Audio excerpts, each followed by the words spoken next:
Dober dan, lepo pozdravljeni. Lepo je, da se po 2 letih premora zaradi covida spet srečamo v živo. Tudi letos smo pripravili veliko zanimivih predavanj, ki posegajo predvsem na področje novosti s področja vodenja sladkorne bolezni. Z vami bomo delili tudi zgodbe tistih, ki imajo sladkorno bolezen že 50 ali celo 60 let. Pripravili smo tudi pogostitev in farmacevtsko razstavo. In pred vami je tudi zadnja številka Sladkorčkov, kjer smo objavili vse te zgodbe in še veliko več. Tako da lahko kar začnemo. Za začetek bi povedala, da je profesor Battelino, ki ima vedno uvodne besede, letos odsoten, saj je sprejel zelo pomembno funkcijo v združenju IDF, vendar pa nam je pripravil predavanje v posneti obliki in bomo z njim začeli. Dragi otroci s sladkorno boleznijo, mladostnice, mladostniki, dragi starši, vsi sorodniki in vsi dobri ljudje, ki nam pomagate. Hvala lepa najprej, da ste se danes udeležili našega srečanja Sladkorčkov, ki je za vse nas vsako leto praznik. Letošnje leto prav tako ni bilo lahko, če se spomnite v začetku še močno v pandemiji, ki nas je vse na različne načine prizadela. Potem pa vendarle nekaj svobode, nekaj bolj mirne, mogoče bolj sproščene pomladi in potem poletja. Pa spet kar nekaj negotovosti v jeseni, ki pravzaprav poteka bolje, kot so morda nekateri pričakovali. Kar se tiče naše sladkorne bolezni, mislim, da se mnogi strinjate, da je nova napredna zaprta zanka prinesla marsikomu olajšanje, pa tudi možnost, da bistveno izboljša urejenost svoje bolezni. Morda je marsikateremu staršu prinesla kakšno bolj mirno noč. Tega smo res veseli. Tudi za nas to pomeni nekoliko bolj mirne dni in včasih noči, pa tudi zavest, da bo šlo našim mladim ljudem s sladkorno boleznijo na dolgi rok bolje in varneje. Seveda pa smo bili močno vpeti tudi v raziskovanje.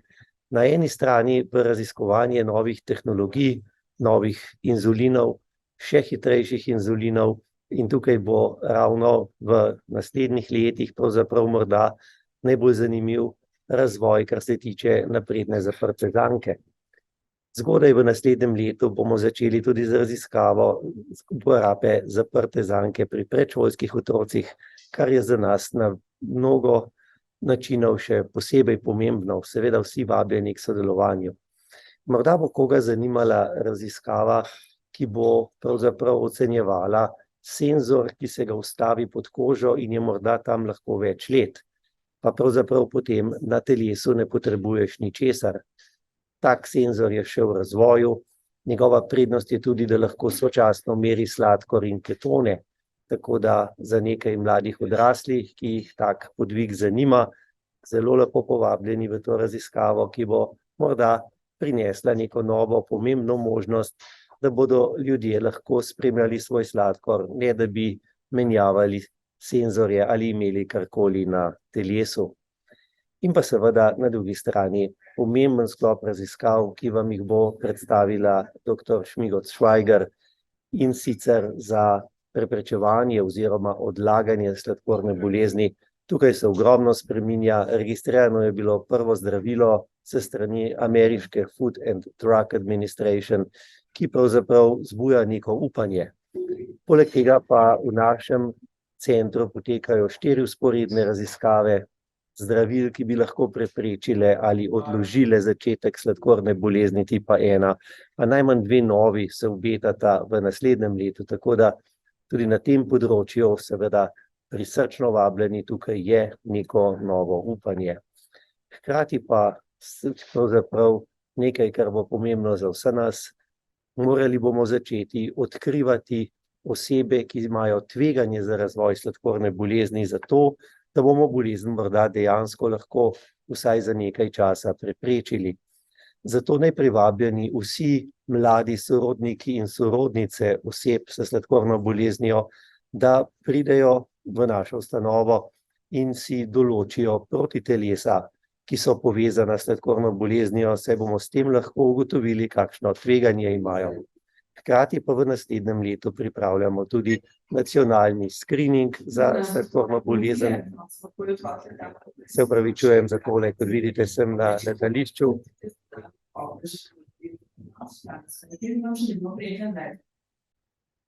Enkrat se opravičujem, torej povabljeni bodo pravzaprav vsi otroci v Sloveniji k splošnemu presejanju za to tveganje za sladkorno bolezen, če se bo dejansko izkazalo, da jo lahko odložimo ali preprečimo. To bo nekaj povsem novega, to bo seveda tudi bistveno pravzaprav pomagalo, da bo sladkorna bolezen tipa 1 tudi v družbi postala bolj vidna, kar seveda pomeni, da bo lažje za vse, ki morajo z njo živeti. Torej, kot vidite, ogromno novosti, ogromno zanimivih stvari se je zgodilo v minulem letu in nas čaka v letu pred nami. Zato vas povabim, bodite z nami, mi smo radi z vami in skupaj bomo uspeli to bolezen pravzaprav narediti manj težko in morda celo v nekem trenutku ozdravljivo. Želim vam res vesel Božič, želim vam vse dobro v letu pred nami in predvsem bodimo veseli in z neko pozitivno voljo in energijo premagujemo in zmagujemo pravzaprav dan za dnem in na koncu koncev tudi s tem vsi skupaj naredimo veliko dobrega. Hvala lepa še enkrat in lep pozdrav. Lepo pozdravljeni. Predstavila bi na kratko nekaj novosti in pa raziskav, ki so potekale v letošnjem letu, predvsem na področju preprečevanja sladkorne bolezni tipa 1. Žal zadnji podatki kažejo, da incidenca sladkorne bolezni tipa 1 še vedno narašča in je najvišja prav v evropski regiji, kjer poraste število novih primerov za 4% na leto, kar pomeni, da se število novih odkritih ljudi za sladkorno boleznijo na vsakih 17 let praktično podvoji. Zdravljenje sladkorne bolezni zadnjih 100 let temelji na nadomeščanju inzulina. Tukaj je bil dosežen velik napredek z odkritjem novih inzulinov, senzorjev in pa inzulinskih črpalk. Vemo pa, da je vodenje sladkorne bolezni še vedno izziv, predvsem v obdobju adolescence, kjer je težje dosegati dobre rezultate. So pa zelo spodbudni rezultati, ki kažejo, da lahko z uporabo najnovejših črpalk z tehnologijo hibridne zaprte zanke tudi pri mlajših starostnih skupinah v veliki večini dosežemo zelo dobre rezultate. Kaj sploh je imunoterapija? To je nov pristop k zdravljenju sladkorne bolezni tipa 1, kjer skušamo vplivati na njen potek. Je oblika terapije, ki se sicer že vrsto let uporablja pri zdravljenju drugih avtoimunskih bolezni pri otrocih. Vemo, da je tudi sladkorna bolezen tipa 1 kronična avtoimunska bolezen. Pri ljudeh z genetsko predispozicijo tako pride v neki fazi do aktivacije imunskega sistema, posledično pride do imunskega napada beta celic, njihovo število sčasoma upada. Ko pa je postavljena sama diagnoza, je v bistvu delovanje beta celic že tako izčrpano, da je potrebno začeti nadomeščanje z inzulinom. Že dolgo je znano, da pa dejansko samo sladkorno bolezen tipa 1 lahko ugotovimo še preden se pojavijo sami znaki sladkorne bolezni in to nam omogoča določitev posebnih beljakovin v krvi, ki jim pravimo avtoimunska protitelesa. V klinični praksi določamo 4 take vrste protiteles, ki jih označujemo s kraticami, kot so IAA, GAT, IA2 in ZNT8. Kar vemo je, da se v bistvu ta avtoprotitelesa dejansko pojavijo že zgodaj v otroštvu in sicer najpogosteje že med 9. mesecem in 2. letom starosti in pri veliki večini ljudi, ki bodo razvili sladkorno bolezen tipa 1, so prisotna že v prvih 5 letih življenja. Kaj nam pa povejo ta avtoimunska protitelesa? Če ugotovimo prisotnost enega takega protitelesa, lahko rečemo, da je nekoliko večje tveganje za razvoj sladkorne bolezni tipa 1, medtem pa, ko prisotnost dveh takih avtoimunskih protiteles ali več, pa pomeni praktično 100% napovedno vrednost za razvoj sladkorne bolezni tekom življenja. Tako imajo te osebe, ki imajo ugotovljeni dve avtoprotitelesi oziroma več, nekako 50% tveganje, da se ta sladkorna bolezen razvije v naslednjih 5 letih in pa v naslednjih 15 letih v 85%, ker pa imamo zdaj že tudi na razpolago podatke dolgotrajnega spremljanja, vemo, da je verjetnost za razvoj sladkorne bolezni v tem primeru praktično 100%. Ravno zaradi tako velike napovedne vrednosti prisotnosti dveh avtoimunskih protiteles najnovejša klasifikacija opredeljuje stanje z dvema pozitivnima avtoprotitelesama, ko sicer so sladkorji še vedno v mejah normale, že kot prvo oziroma začetno fazo sladkorne bolezni tipa 1. O drugi fazi govorimo takrat, ko zaradi napada imunskega sistema na beta celice se že pojavljajo neki prvi višji sladkorji, vendar je tukaj še zaloga beta celic dokaj ohranjena in tukaj osebe še ne potrebujejo zdravljenja inzulina. Ko se pojavijo klinični znaki sladkorne bolezni, je količina beta celic bistveno zmanjšana oziroma njihovo delovanje že zelo izčrpano. Zato je tudi takrat potrebno uvesti zdravljenje z inzulinom. Nekako po enem letu od diagnoze pa se praktično delovanje beta celic povsem izčrpa. Takrat govorimo tudi o zaključku tako imenovane remisije oziroma obdobja medenih tednov. Z imunoterapijo skušamo ustaviti oziroma vsaj upočasniti potek sladkorne bolezni v različnih fazah. Večinoma se zdravila preizkušajo pri novo odkriti sladkorni bolezni, se pravi, ko je sicer delovanje beta celic že precej zmanjšano in je potrebno zdravljenje z inzulinom, vendar je nekaj te funkcije še vedno prisotne. Pomembno tukaj je, da se zdravljenjem začne že v prvih tednih po diagnozi, saj funkcija beta celic naglo peša v prvih mesecih po diagnozi. Kakšna zdravila se uporabljajo? To so v glavnem zdravila, ki imajo prijemališča v različnih poteh imunskega sistema pri napadu na beta celice. V glavnem gre za skupino zdravil, ki temeljijo na tehnologiji monoklonskih protiteles, se pravi, gre za biološka zdravila. Nekatera zdravila delujejo pa tudi na ta način, da okrepijo beta celico, da postane bolj odporna pred napadom imunskega sistema. V raziskavah se pa večkrat tudi uporabljajo kombinacije različnih zdravil.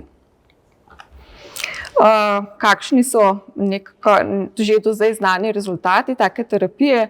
Naprimer pri uporabi zdravila antitimocitnega globulina se je pokazalo, da se je z enkratno terapijo, ki je bila dana kmalu po diagnozi sladkorne bolezni tipa 1, funkcija beta celic stabilizirala v prvem letu po diagnozi, medtem ko vidimo, da je pri skupini, ki terapije ni dobila, prišlo do naglega upada že v prvih mesecih.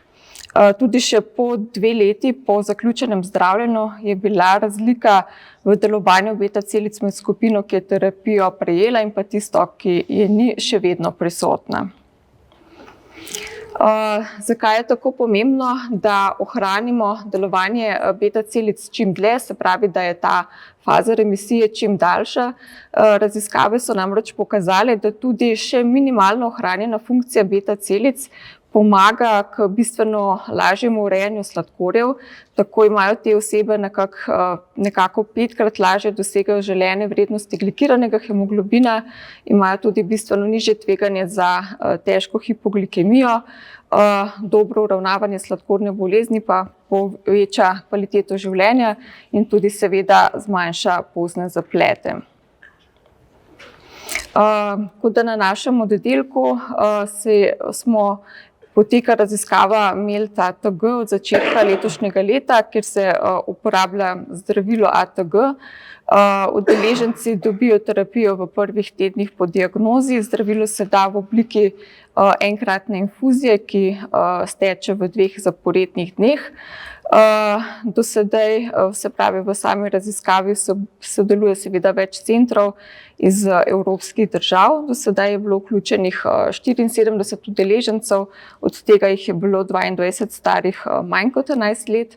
Vključijo pa se lahko v bistvu otroci z novo odkrito sladkorno boleznijo, stari 5 let ali več.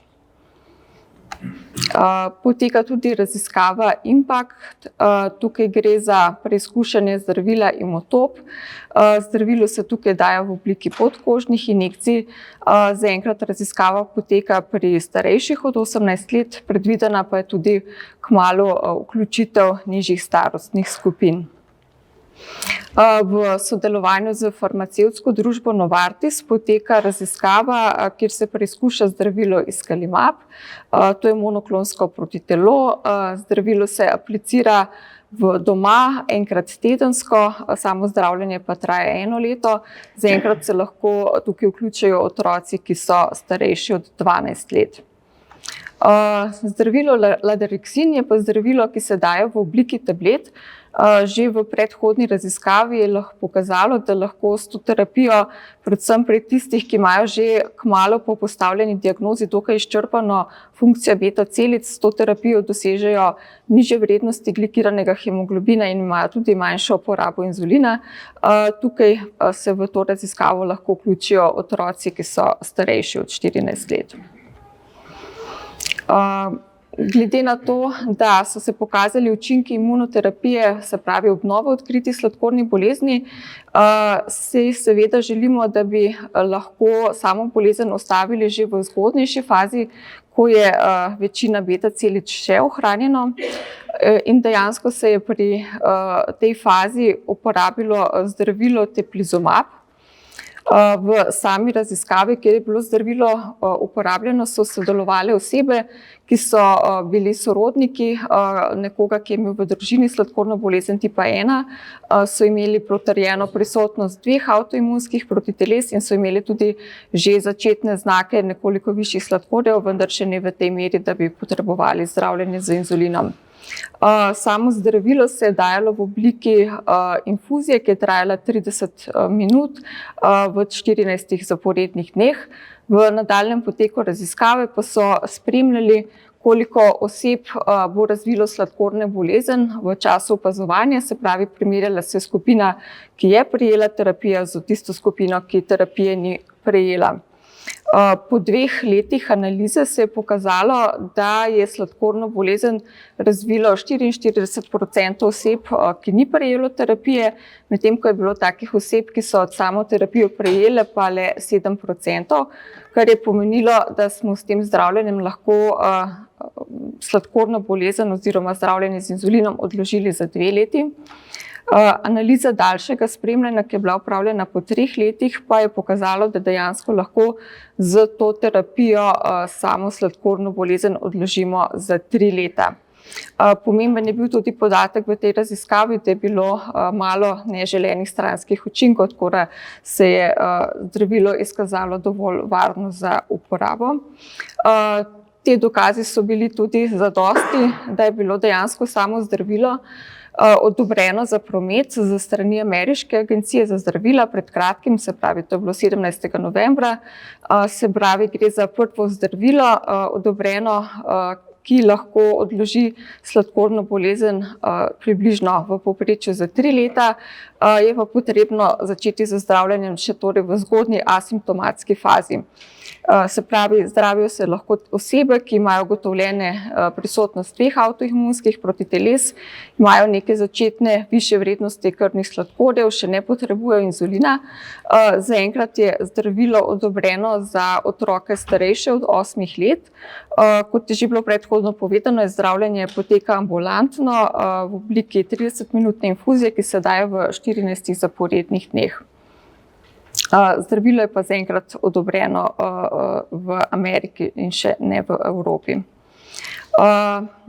Tako da v zaključku bi ponovno povabila k sodelovanju v raziskavi Inodija. V okviru raziskave je možno sodelovanje bližnjih družinskih članov, kjer se z majhnega vzorca krvi lahko določi prisotnost avtoimunskih protiteles. V primeru pozitivnega rezultata je omogočeno spremljanje in tudi vključitev v raziskave, kjer se preizkušajo zdravila, s katerimi želimo upočasniti napredovanje sladkorne bolezni. Seveda pa si vsekakor želimo, da bi bilo zdravilo teplizumab kmalu odobreno tudi v Evropi. Hvala. Ja, tako lepo, da smo zopet v živo, malo smo pozabili, kako je tako prijeti, tako da mogoče za danes smo prišli sem, da se spet malo spomnimo, drug let bo pa to spet čisto polna predavalnica, pa stožice od takrat naprej. Tako da jaz bi danes en tak hiter pregled, kaj se dogaja na področju razvoja inzulinov. Fajn, da to nadela, bom povedal tle pritisku. Tako da en zasnovo, o čem bi danes govoril, in pridem do tega, zakaj, mislim, da imamo hitrejše inzuline, da imamo dlje časa trajajoče inzuline, je mogoče še enkrat sam treba poudariti, zakaj to mi sploh rabimo. Zakaj mogoče še nismo čisto zadovoljni s temi inzulini, ki jih trenutno lahko uporabljamo. Zdaj mogoče štartamo s tem, da je letos 100. obletnica tega, da so sploh odkrili inzulin. In takrat, ko so odkrili inzulin, tam je posnetek na desni strani prvega zabeleženega padca sladkorja pri človeku, prej so imeli samo pri psih in pri pujskih.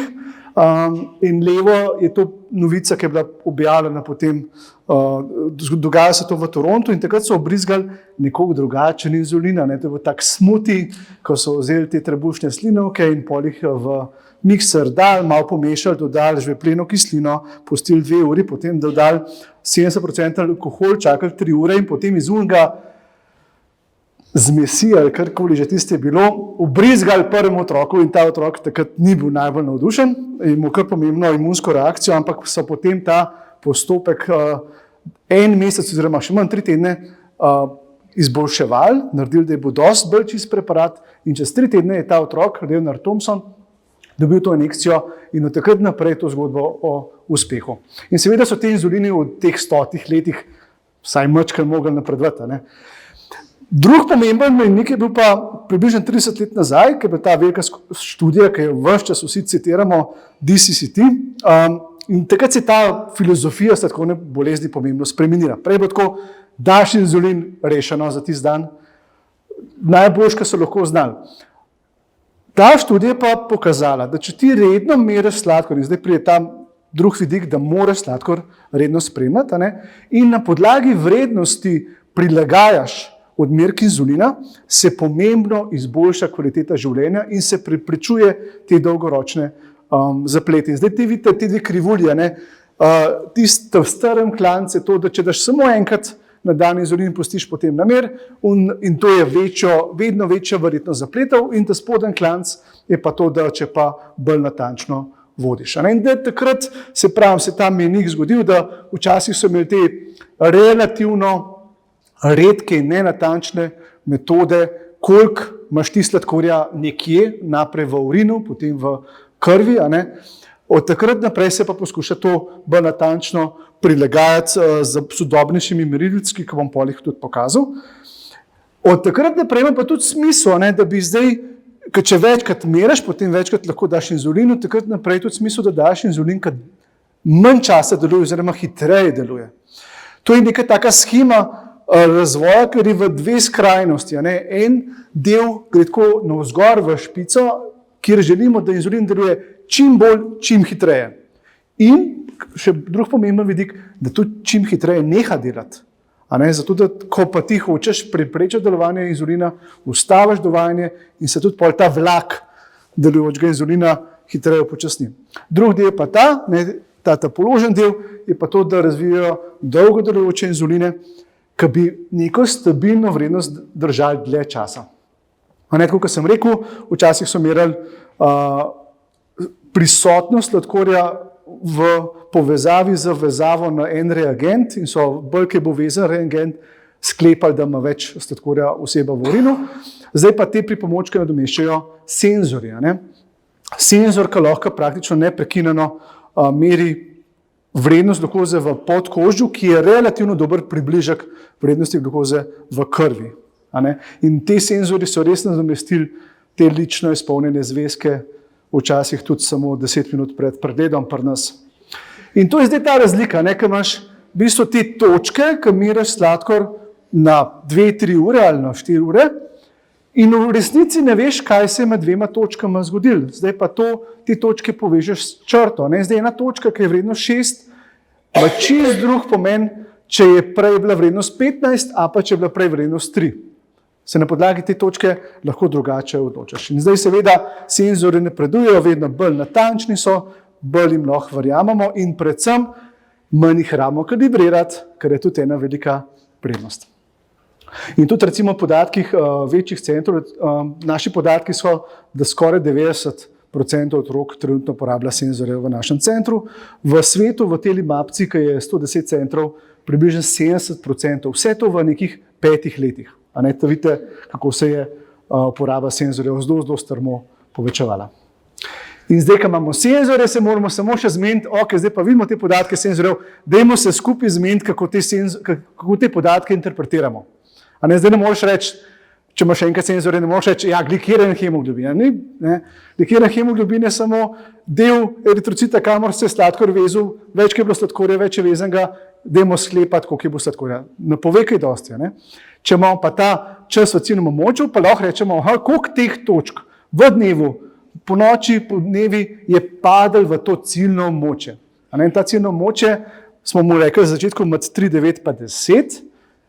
Mogoče bomo kmalu spremenili s temi sodobnejšimi pripomočki, da je pa fajn, da je pod 8 večino časa, torej med 3, 9 pa 8, v tem, kaj več drugih let. No in zdaj, ko imamo te podatke, ko vidimo, kam te točke pademo, pa lahko tudi rečemo, če uporabljamo različne pripomočke, različne senzorje, a je urejenost kaj drugačna. In zdaj tukaj naprej pa seveda to, kar so že pred mano povedali dr. Batalino in dr. Šmigoč-Švajgar, da bolj, ko so napredni pripomočki, bolj, ko so povezani, zdaj bomo rekli to od glukozne odvisni oziroma zaprta zanka, boljša je urejenost. Ta spodnji profil, torej manj zaniha sladkor, če imaš ti zaprto zanko. Tudi ta pogled, ki ga vidite zdaj pogosto v ambulanti, več je zelenega, boljše je, so to v naravi. Desna stran je ta real-time senzor oziroma ta, ki je povezan potem s črpalko in tukaj se dosega najboljše uspehe. Podatki, približno 30,000 ljudi, ki te pripomočke zaprte zanke že uporablja, so pokazali, da s temi pripomočki relativno lažje oziroma bolj pogosto dosežemo to ciljno urejenost, čas v ciljnem območju nad 70%. Ali je prehiter? Ja. Mora bolj počas? Mogoče zdaj en pomemben vidik. In sicer pred 3 leti smo delali eno študijo, ko smo rekli, da je popolnoma zaprta zanka. Torej rekli smo, senzor pa črpalka ne delata sama, kar hočete, mi ne bomo nič vnašali, ne telovadbe, ne obrokov, pa da vidimo, kaj se zgodi. In smo videli, da če to pustimo, sladkor pomembno poraste po obroku. In zdaj smo mi na podlagi te in še ene prejšnje klinične raziskave potrdili oziroma ponovno svetovali, da se ta model še vedno uporablja v hibridnem načinu. Hibridni v tem pomeni, da zahteva to mojo pomoč, oceno obroka, vsaj vnos obroka, še boljš pa, če obroku ne samo, kako bi se človek rekel, natančno. Drug vidik je pa ta, da te zaprte zanke, hibridne zaprte zanke še vedno, kljub temu, da razbremenijo osebo, porabijo kar nekaj časa. Vsak dan je treba pomagati. Tako da obstaja zelo pomembna motivacija iz naše in vaše strani, da bi te pripomočke peljali v smer proti popolnoma zaprti zanki. Zdaj, če pogledamo to isto sliko od prej, ta modra pa rdeča črta, ki se tam vijeta, je raven glukoze, tista senca od zadaj je pa dovajanje inzulina. Kako je posamezni sistem dovajal inzulin? In zdaj vidite, ob vsakem klancu se pomembno poveča dovajanje inzulina. To, kar poznate. Torej, kadar sladkor začne narastati, črpalka začne dovajati večje količine inzulina. In tukaj pride pa ta motivacija. Ne? Ko sladkor, senzor ima majčkeno zamika, ne? To itak veste, to pomeni, da prvi zamik rata, ko senzor zabeleži porast krvnega sladkorja, drugi zamik pa rata, da v točki, ko zdaj vbrizgaš inzulin, bo šele čez 15 minut nek smiselno delovanje tega inzulina. Torej, tukaj je pa pomembna motivacija, da razvijamo bolj natančne senzore, hkrati pa da razvijamo inzuline, ki bi bili še hitrejši od teh, ki jih trenutno poznamo. In evo, to je pa zdaj konc tega voda in gremo na to, kaj se na tem področju dogaja. V klinični raziskavi, ki smo jo delali pred 3 leti, smo v bistvu prvi objavili uporabo tega hitrejšega asparta oziroma FIASPA. Smo primerjali popolnoma zaprto zanko, dali smo 2 različna inzulina in vsi smo bili slepi za to, kateri inzulin je. Dvojno slepa študija je bila. In v tej raziskavi smo se naučili prvi del, ki sem ga že povedal, da popolnoma zaprta zanka ni smiselna in tudi ni smiselna, čeprav uporabljamo takrat najhitreje delujoči inzulin, ki je bil na voljo. In takrat je bil na voljo šele pri odraslih, torej vključevali smo mlade, ki so bili starejši kot 18 let. In nismo napovedali 2 dogodkov. Prva stvar, ki nismo napovedali, so obroki, tako kot vidite na tej slikci. In druga stvar, ki nismo napovedali, je pa telesna dejavnost. Enako kot pričakuješ, da bo sladkor začel relativno naglo poraščati po obroku, pričakuješ, da bo tudi začel padati pri telesni dejavnosti. In tudi opazili smo 2 pomembni stvari. Prvo, ne glede na to, se po noči sladkor umiri. Po noči je sladkor lep, urejen, negovan, približno 80% časa v ciljnem območju, da po obrokih pa še ni idealno, kljub temu, da smo uporabili najbolj dostopno, najhitrejšo formulacijo inzulina takrat na voljo. Čim je bilo to odobreno pri odraslih, smo rekli, ok, zdaj pa poskušamo ponoviti isto še pri mladostnikih. Mladostniki imajo pa še en pomemben vidik, in sicer, da oni izvejo, kako se pravilno reče, izzovejo zaprto zanko vsakodnevno, tudi če jim ne naročiš tega. Kako bi človek rekel, nepravočasno kritimi obroki ali pa nenapovedano telesno dejavnost. In takrat smo rekli v tej klinični raziskavi, dajte biti čim bolj telesno aktivni, dajte uporabljati tele ure, ki bojo beležili telesno dejavnost, mi bomo pa pol še beležili tele obroke. In je bil cilj, da zmanjšamo čas v območju nad 10 in tukaj vidite rezultate, na levi strani, ta modra stran je izhodišče, kakšen bo sladkor, preden so štartali za zaprto zanko, potem pa te 2 kvadratka, pomembno zmanjšanje časa v območju visokih vrednosti, pod 20 v obeh skupinah, ampak zopet nobene razlike med obema inzulinoma. Torej, naši podatki so pokazali, da ta formulacija inzulina ne doprinese dodatno k izboljšanju, hkrati pa, to je pa zdaj drug vidik, že kontrolna skupina, tista, ki jo uporabljajo Novorapid, je dosegala 78% časa v ciljnem območju. Tako da zelo veliko možnosti izboljšanja tudi ni bilo. In druga stvar, ki zelo težko opredelite, pa tudi ta, da ko ti dovajaš inzulin, a ga dovajaš ves čas enak, vedno enak 15 minut odštopa, te date 1 uro, ko zakuhati jajca na hladilnik, da zazvonike 15 minut in pa začnete jesti. Verjetno ne. Verjetno se tudi to zgodi, da ko vidiš, ok, se sladkor ni toliko močno porastel, kaj pa če jutri manj kompliciran, pa da malo kasneje ta bolus, ta človeški faktor. Tako da v bistvu smo tudi prvi naredili raziskavo, ko smo vključili mlade in dosti podobno so tudi pokazali podatki iz drugih držav, da ni pomembnega izboljšanja, če uporabljamo ta hitrejši aspart. Zanimiv drugi inzulin je Lumio, torej hitrejša verzija Humaloga. Teh podatkov za zaprto zanko še ni, jih čakamo, ampak podatki, ki so bili pri otrocih, ki so uporabljali druge oblike, torej ne zaprto zanko, so pokazali, da ni zelo pomembne razlike. Malo se izboljša ta sladkor po obroku, ampak celokupno zelo pomembne razlike ni bilo. Tudi zdaj, če pogledate tale graf, to smo, mislim, ne vem, koliko ste vi navajeni take grafe gledati, na desni strani ravna črta pomeni, da ni razlike, pa so pa te odmiki, ki reče, v eno smer je majčkeno boljše. Ni pomembnih razlik, to so pa različne študije. Torej, če povzamemo, s trenutno dostopnimi hitrejšimi inzulini se ne izboljša kaj dosti. Vendar pa, zopet zopet razvijajo še hitrejše inzuline in tega le mogoče se celo mačken bolj veselimo. Ta zelena črta, vidite, zelena črta gre mačken bolj posebej, kot one dve modri. A ne, malo hitreje naraste, malo hitreje se pojavi v krvi in malo hitreje deluje. A ne, to je pa inzulin, ki mu rečejo, tak zelo lušten ime, ima 119, okay. Ni še registriran, zanj so bili predstavniki od te skupine v Sloveniji, ki so pa še nizozemske, danske, ja. In so pokazali rezultate in so zelo obetavni. In zopet smo mi tisti, ki rečemo, kaj pa, če bi mi to poskušali dati v zaprte zanke. V glavnem, obeta, da bo ta inzulin mogoče še hitrejši in ja, oni na podlagi teh rezultatov so relativno optimisti, da bi poskušali ponovno iti v smer proti popolnoma zaprti zanki. Tam bo treba tudi algoritem mačkan, kako bi človek rekel, malo bolj našponati, malo bolj agresivnega narediti, da bo razumel, da ta inzulin hitrejš deluje in da tudi hitrejš neha delovati. Ampak ja, največja rezerva pri teh inzulinih je verjetno v tem repu. Koliko časa traja, da ti inzulin nehaš dovajati, da tudi inzulin neha delovati. Zdaj za otroke mogoče mačkan manj zanimiv področje je področje dlje časa delujočih inzulinov. Zakaj? A ne, zato, ker te inzulini, ki jih imamo že zdaj, praktično vsi delujejo vsaj 24 ur. A ne, ta 24 ur je pomemben mejnik.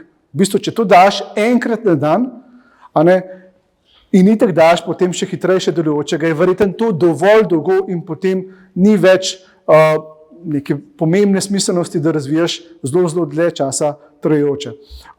Razvoj na tem področju je pokazal dve novejši formulaciji, dva novejša dlje časa delujoča inzulina, ki jih vi poznate pod imenoma Tresiba in pa Toujou ali nekaj podobnega, ne znam izgovor tega. In to je tudi raziskava, kjer je profesor Battelino sodeloval. Zdaj mogoče en najbolj pomembnih vidikov te raziskave je to, da je prva raziskava, ki je rekla, da je cilj to, da dosežeš čas v ciljnem območju. Torej, dejansko na podlagi senzorja rečemo, ta inzulin je boljši, on je pa slabši. Ne več hemoglobin. Hemoglobin je pač za te stvari premalo natančen. A ne, in te dve, ta raziskava je pokazala, sicer je to pri odraslih, 340 odraslih so vključili, da ni pomembnih razlik v doseganju časa v ciljnem območju. In to še mogoče bolj zanimivo, ti grafi pomenijo, na koliko ur daš inzulin in so pokazali, da če daš ti na 24 ur, torej enkrat na dan ta inzulin, je stabilna koncentracija praktično preko celega dneva. Razvija pa se nekoliko dlje časa trajajoči inzulin do enega tedna. To je predvsem bolj zanimiv za osebe s sladkorno boleznijo tipa 2, ker je to edina oblika inzulina, ki ga daš. Če daš enkrat na teden tega, ampak moraš vsak dan dati še enega drugega, to ni tazga smisla. Če pa samo enkrat na teden daš inzulin in je pa to bolj smiselno. In to je zdravilo, to so prvi podatki, ker v nekaj tedni doseže stabilna koncentracija, potem pa to zdravilo lahko daš enkrat na teden in relativno stabilno koncentracijo doseže. Na levi strani te zeleni grafi pokažejo, da tudi čas v ciljnem območju je bil relativno stabilen s tem. In kaj nam prihodnost ponuja še za naprej?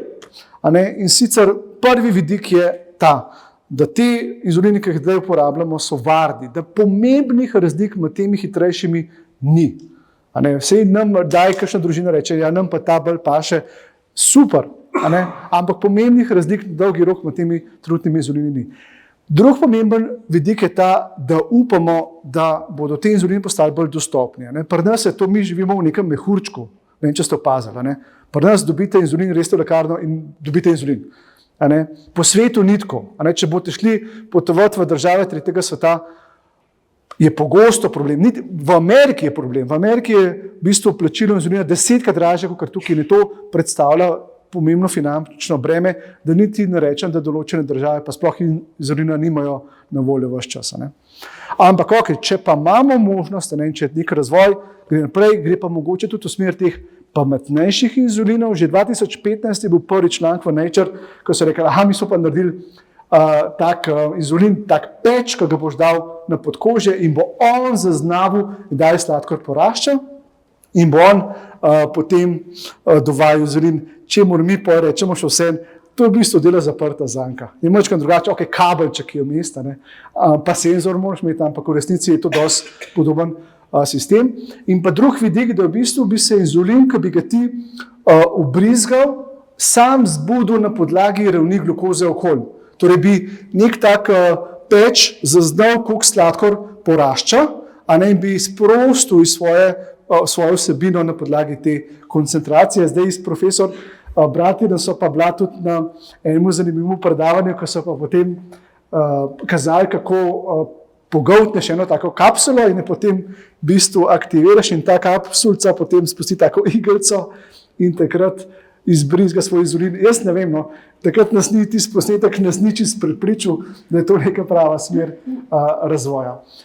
Zadnji vidik je pa mogoče, zelo zanimiv je pa oralni inzulin, ki pa v bistvu bi mogel preprečiti, da prebavni encimi, ki zaznajo inzulin, ga potem razrežejo na I, pa Z, pa N, pa U, pa N, pa N, pa I, pa naredi nek šmofu iz tega. Da v bistvu bi ti zaščitil ta inzulin pred temi encimi, to je pa ta leva stikca, ker je v bistvu inzulin skrit v taki notranji molekuli. Bi on uspešno prišel čez prebavne. Cel drug del problema je pa, da potem se pa še vse mora premakati iz prebavne cevi v podkožje, da začne delovati. Ta prehod pa še ni čisto narejen varno in učinkovito in tudi mogoče še vse te mačkan skrbi, da ti poješ kapsulo s 500 enotami inzulina in pač upaš, da bo večina tega inzulina se sprostil tako pravočasno in ne naenkrat. No. Tako da s tem bi jaz končal. Iskrena hvala vsem, ki so sodelovali v teh raziskavah. Tukaj vidite sliko, mislim, da vsaj kakšen iz te študije je tam ne gledati. V glavnem, hvala vsem, ki ste sodelovali in predvsem tudi hvala celotnemu timu. Mi tukaj nekaj govorimo, ampak v resnici pa celoten oddelek stoji za temi raziskavami. Hvala. Skratka, ja. V zadnjem času, mogoče še bolj intenzivno po tem obdobju po epidemiji, velikokrat opažam tudi v svoji ambulanti, da imajo otroci, mladostniki v bistvu tudi težave s prehranjevanjem. Zaradi tega sem danes želela osvetliti eno temo in sicer motnje hranjenja v povezavi s sladkorno boleznijo, ki je malo specifična in sem prepričana, da mogoče nekateri ste se že v nekaterih deležih srečali z njo, za druge pa mogoče čistuja. Zaradi tega sem vam danes želela najprej se upravičujem, ampak majčkan povedati na splošno o tej tematiki. Izkazalo se je namreč, da je med mladostniki s sladkorno boleznijo veliko več takih posameznikov, ki imajo motnje hranjenja, kakor bi jih našli sicer v neki splošni populaciji. In če pogledamo raziskave, so si skoraj dosledne v tem, da je večja pojavnost, da se pri otrocih, mladostnikih pojavlja z večjo, pa tudi potem kasneje pri odraslih z večjo verjetnostjo ena od motenj hranjenja, ali pa da imajo posamezniki le delno izražene simptome le-te. Zakaj je to še bolj pomembno? Poleg tega, da to zelo vpliva na to, kakšno bo kakovost življenja tega mladostnika, ker v največji meri so to mladostniki, bolj kot otroci. Poleg tega, da se lahko pridružijo zraven duševne težave, da je to res taka velika stiska, kadar pride do tega, je pomembno tudi zaradi tega, da kadar prihaja do motenj hranjenja pri sladkorni bolezni, to tudi običajno spremljajo višje vrednosti hemoglobina in slabša urejenost na splošno. Tako da zdaj se seveda vprašanje pojavi, zakaj pa je to, zakaj ni dosti, da ima oseba že sladkorno bolezen, kako to, da nosi še druga bremena zraven, kje so ti razlogi za to pojavnost. V bistvu se je izkazalo to, da dejansko vse te stvari, ki jih morajo mladostniki početi, se pravi, da morajo skrbeti za hrano, da kdaj ne smejo česa pojesti, kar bi radi pojedli, da si morajo biti pozorni in na svoje telesno zdravje, imeti fokus na to, koliko sem jaz težek, kak je moj sladkor. Ta prekomerni fokus, če hočemo, da je sladkorna bolezen dobro urejena, mora biti, ne gre drugače brez njega. Lahko deluje kot dejavnik tveganja, lahko prispeva k temu, da sem zaradi tega, ker sem toliko bolj fokusiran v to, začnem sebe na podlagi tega vrednotati. Se pravi, kako mi gre v zvezi s hrano, a mi gre ali ne. In to lahko postane dejavnik tveganja za to, da se lahko te motnje hranjenja bolj razvijajo. Ker kaj je najbolj skupen tistim, zdaj, če pogledamo motnje hranjenja v splošno, predvsem to, da jih običajno spremlja motena telesna shema. Kaj to pomeni? To pomeni, da se posameznik počuti bodisi bolj suhega, bolj debelega, neustreznega, bolj neprimernega, kakor dejansko v resnici je. Čeprav je recimo po nekih kriterijih zdravniških ali pa socialnih čisto okej, se pri motnjah hranjenja začne ena taka distorzija tega pogleda nase, jaz nisem v redu, jaz bi mogel biti boljši, pa nisem taka, predvsem v tem telesnem smislu. Zdaj, mogoče preden gremo specifično na to, kako se v bistvu motnje hranjenja izražajo pri sladkorni bolezni, pa kaj moramo biti najbolj pozorni, vam bi čisto na kratko predstavila ta glavne motnje hranjenja, mogoče najbolj taka znana anoreksija, kjer je najbolj znano to, da gre za res upad telesne teže, ob tem, da se osebe počutijo, da pa niso take, ampak se počutijo, da imajo še vedno, preveč maščevja, da so preveč obilne, kljub temu, da vemo, da ne gre za to. Zato, da pridejo do take nizke telesne teže, se običajno stradajo, lahko gre pa tudi za take oblike, da nekemu hranjenju sledijo neke obdobja, potem se stradajo, se pravi, če so neki povedali, da se stradajo, ali pa da grejo tudi prekomerno telovaditi. Potem taka je znana je tudi bulimija. Za bulimijo je zelo značilno, da imajo osebe neko epizode, rečemo temu, neka taka dneve ali pa obdobje v dnevu, ko pojejo preveč hrane, ki se pri hrani ne morejo ustaviti, imajo ob tem občutke, da ne morejo sebe nadzorovati, temu pa pol sledijo, rečemo, oblike, ko poskušajo ta učinek tega, kar so pojedle, zmanjšati, se pravi, ali da grejo bodisi ali bruhati, ali prekomerno telovaditi.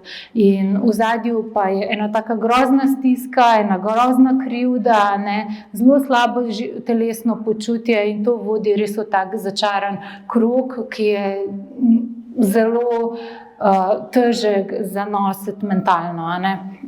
In ena od takih motenj je tudi motnja kompulzivnega hranjenja, zato za njo je značilno, da pač potem sicer ne gre do nekega, da se oseba res poji večje količine hrane, kot jih je od začetka nameravala, že vmes si govori, zdaj bom pa nehala jesti, ampak ne more, ker neki jo vodi in nek notranji občutek, da nima svoje kontrole nad tem, kako bo zdaj pojedla.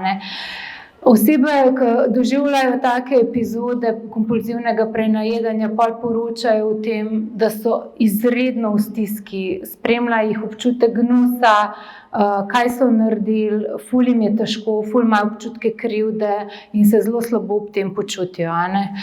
Tako da postajamo, v zadnjem obdobju pa opažajo strokovnjaki tudi ene druge oblike motenj hranjenja, ki niso tako specifične, niso tako mogoče poznane.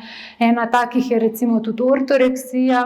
To je takrat, kadar je oseba toliko fokusirana na zdravo hrano, da začne to ovirati njeno življenje, recimo, ali pa na nek specifičen način hranjenja, da začne to ovirati njeno življenje. Se pravi, da recimo ne more iti več se družiti z vrstniki ali pa z prijatelji ne more iti, zaradi tega, ker ne ve, kaj bo tam jedla. Se pravi, ko začnejo stvari toliko ovirati življenje, samo zaradi zdravega načina prehranjevanja, potem lahko govorimo o ortoreksiji. Je pa to ena od motenj, kjer ni motnje telesne sheme. Osebe se ne počutijo neprimerne primerne, kar se tiče konstitucije, ampak se jim samo gre za to, da bi čim bolj v ozadju je to, da morajo čim bolj zdravo jesti oziroma v skladu z neko filozofijo svojo. Pojavlja se tudi bigoreksija, to je pa takrat, kadar se osebe počutijo presuhe, in si želijo pridobiti na mišični moči, in prihaja do tega isto, da tudi če bi jih večina ljudi v okolici vprašali, bi rekli, ja, ti imaš veliko mišic, ti imaš krasno postavo, bi ta oseba zase še vedno mislila in bi se veliko s tem ukvarjala, kako to še vedno ni v redu, kako je to še vedno premalo in bi v svoj življenje v to zapletla. Zdaj, ena od takih motnja hranjenja se pa lahko tudi zelo poveže s sladkorno boleznijo.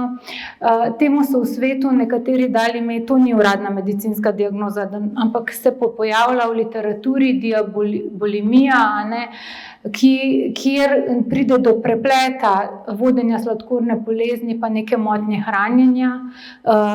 Strokovnjaki opisujejo kot izredno nevarno, pojav se pa takrat in o njej govorimo takrat, kadar v bistvu neko neustrezno prehranjevanje spremlja tudi to, da oseba izpušča odmerke inzulina z namenom, da bi regulirala svojo telesno težo. In to je treba prepoznati, temu je treba dati ime, zato da lahko pravočasno pomagamo tem osebam.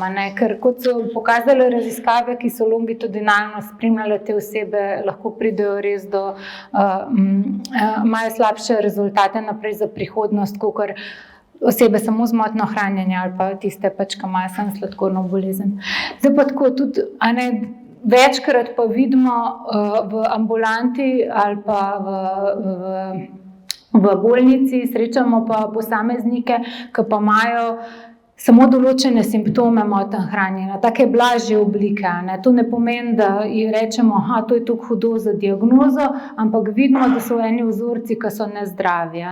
Temu lahko sledi tudi to, kaj bi to recimo v praksi pomenila. Da recimo oseba zelo preokupirana s tem, kaj bo pojedla, kdaj bo pojedla, da gre recimo potem ali pa začne opuščati določene odmerke, da recimo določenim hrani vedno sledi neka zelo intenzivna športna aktivnost.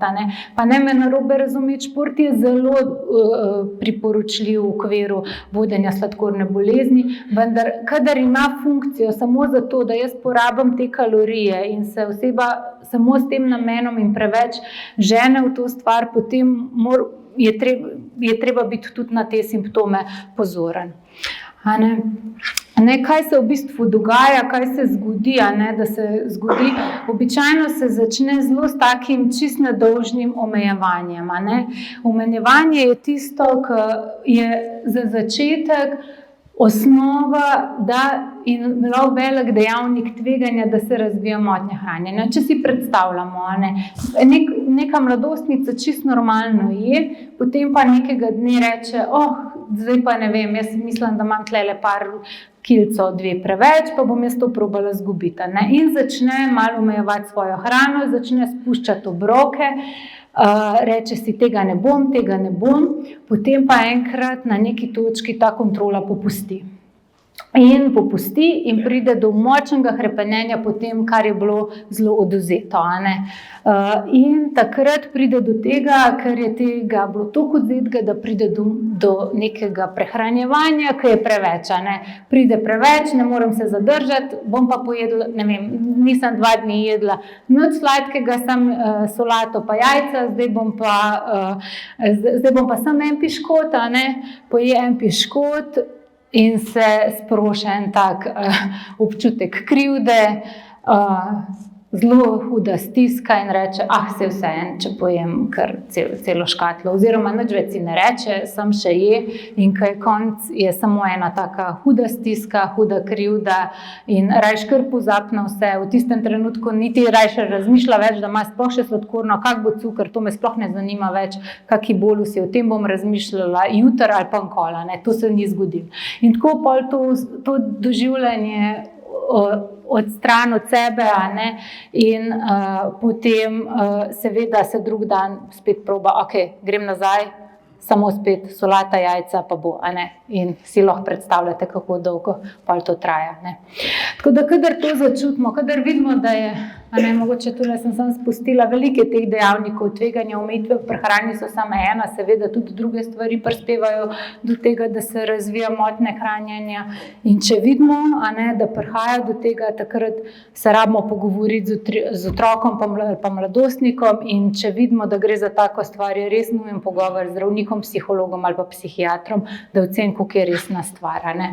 Zdaj pa, kaj pa lahko kot starši naredite, zato da ne pride do tega, a ne, je pa to, da probamo pri hrani dajati res eno tako podporo, da vsi skupaj jemo, da jasno usmerjamo otroka, a ne, in predvsem smo pozorni na to, da neke hude restrikcije, hudo omejevanje veča željo, veča hrepenenje otroku po tej hrani in da lahko pripelje do tega, ne. Fajn je ustvariti tudi tako pozitivno vzdušje pri otrokih, vključiti otroka v pripravo hrane, da ko jemo, da se je res fokus na hrani, se pravi, da se izogibate zraven nekih zaslonov, ekranov, telefonov, a ne, ker pa takrat pride dostikrat do enega takega nezavedanega hranjenja, in tudi to je pomembno, da komentiramo otrokovo telesno težo sem, kadar je res nujno. Se pravi, kadar res pride tako, da se nam zdi, da je res kritično, takrat seveda se pogovorimo z otrokom okoli tega, drugače pa tega ne govorimo, ne vem, tako po malem, tlele imaš pa malo špehca ali pa, ne, dokler te stvari niso pomembne, zaradi tega, ker lahko dajemo fokus na tiste stvari, ki niso res pomembne v življenju, a ne. To pa ne pomeni, da vi kot starši, če vidite, da otroka v eno smer bolj vleče, se pravi, da postaja ali bodi si presuh ali pa bodi si pretežek, seveda začnete vzpostavljati drug režim hranjenja, ampak ni treba otroku tega razlagati. Vi z družinskim prehranjevanjem to tako spodbudite, da bo šla njegova smer v tisto zaželeno, a ne. Se pravi, smiselno je tudi ponujati otroku neke raznoliko hrano, pa da si on pol izbere, se pravi, da ima on občutek izbire, tudi kadar, ne vem, ga poskušamo pripraviti na to, da bo zdravo hrano jedel, da imamo možnost izbire in ne nekaj zahtevamo, ne silimo s hrano, a ne, dajemo hrani čim bolj tako nevtralen kontekst, a ne. Zelo smiselno je tudi opustiti nagrajevanje z nagrado ali pa ne imeti hrane kot nagrado, in kadar vidimo, da je močna želja po slaščicah ali pa sploh, da si otrok želi, takrat jih probamo dati v kontekst obroka, a ne. Se pravi, da pač to je obrok, to je za to pripravljen in ne dajemo tej slaščici ene posebne fame, to pa dobil sam, če si res priden ali pa če si, a ne, tako, a ne. Predvsem to ta pomen, tudi ko govorimo o slaščicah, ne rečemo, ne smeš tega jesti zaradi tega pa tega, a ne, ampak jim poskušamo povedati na zelo nevtralen način, kot mogoče gugalence, če bo sam piškote pojedel, bo šlo na gugalenci ful gor, a ne. Če pa boš pojedel z neko drugo hrano, a ne, se bo ta odziv nevtraliziral in boš mogoče dlje časa sit, se pravi, tako na tak pozitiven način jih pripraviti, kako se pojejo, a ne, recimo, ko pojejo slaščice, a ne. Tudi, a ne, da poskušamo preusmerjati pozornost, ampak zelo tako na tak nežen način, ne. Tole bomo pa jutri pojedli, zdaj se gremo pa nekaj drugega, ne rabi biti zraven še enih drugih, a ne, stvari, a ne. Tudi pri zelenjavi poskušamo čim bolj nevtralno jim dati pozitivne vidike, a ne, se pravi, ne vem, tole bova pa pojedla, da boš lažje kakal ali pa da boš dlje časa sita, ne, da boljš misli, se pravi, na pozitiven način jih probamo pripraviti na to, a ne. Kadar pride, a ne, pa do tega, da je res treba obvladovati telesno težo, ker veliko motnje hranjenja se začne s tem, a ne, pa vedno prosim vse skupaj ali z zdravnikom ali z dietetikom, a ne, pogovoriti, ne izpuščamo takrat obrokov, razen nekih poznih nočnih, a ne, ki so bili sicer neprimerni, ampak brez izpuščanja teh glavnih obrokov, brez neke absolutne prepovedi in predvsem, a ne, našo podporo, se pravi, da otrok vidi, da mi jemo isto, a ne, da mi jemo na podoben način, a ne, težko ga bo on jedel ful zdravo hrano, mi pa zraven bomo imeli, ne vem, družinsko kosilo z ogromno nekih stvari, ki so nam prepovedane, a ne, ali pa tako, a ne. Tako da poskušamo pač čim manj tudi pripisovati enih negativnih komentarjev, komentirati, kaj si jedel, kako si jedel, zakaj si jedel, ampak tako bolj na tak spodbuden način. Evo, jaz se vam bom zahvalila za pozornost, ker vas čaka še veliko zanimivega. Hvala lepa, lep dober dan. Moje predavanje bo, kolikor vidite že na tem prvem slajdu, kdaj preveč strogo in kdaj premalo strogo. Prehrana osebe s sladkorno boleznijo je redna in zdrava.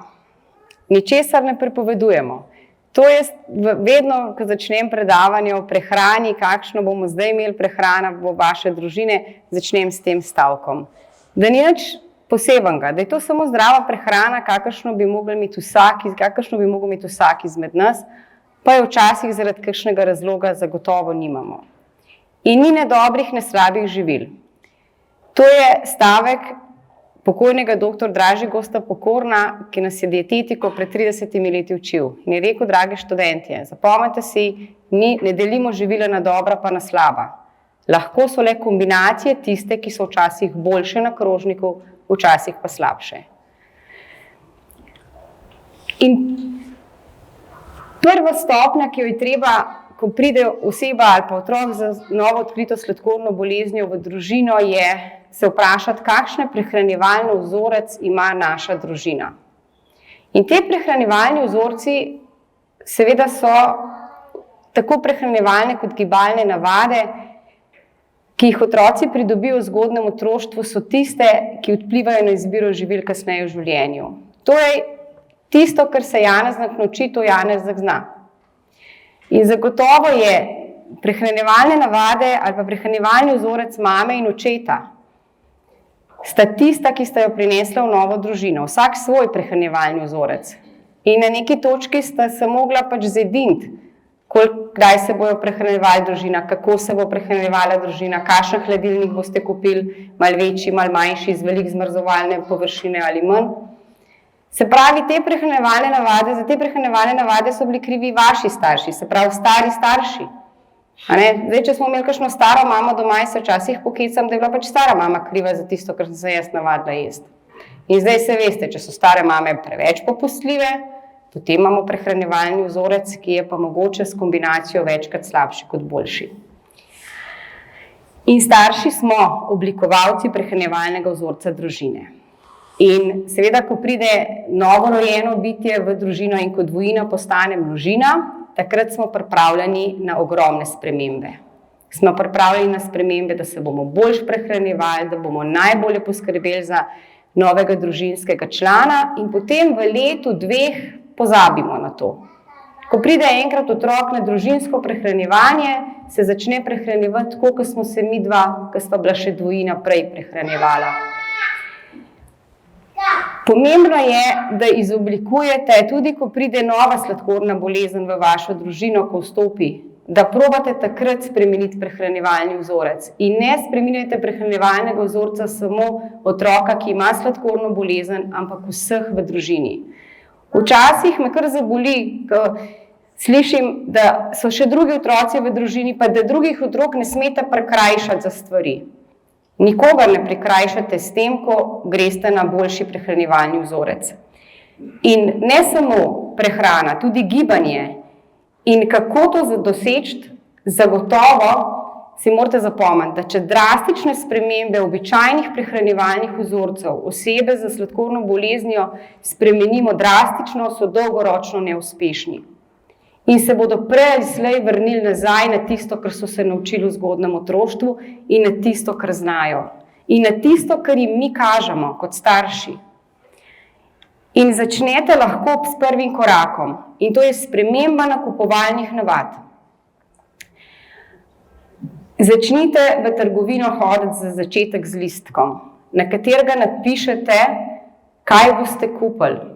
Ker s tem boste zavestno začeli izbirati boljše izbire. In na drugi strani vedno greste v trgovino z rokami in prste imate s seboj. Prvo pravilo ne kupujte procesirane hrane, naj bo vse neprocesirano. To pomeni, da odpadajo hrenovke, salame, klobase, paštete.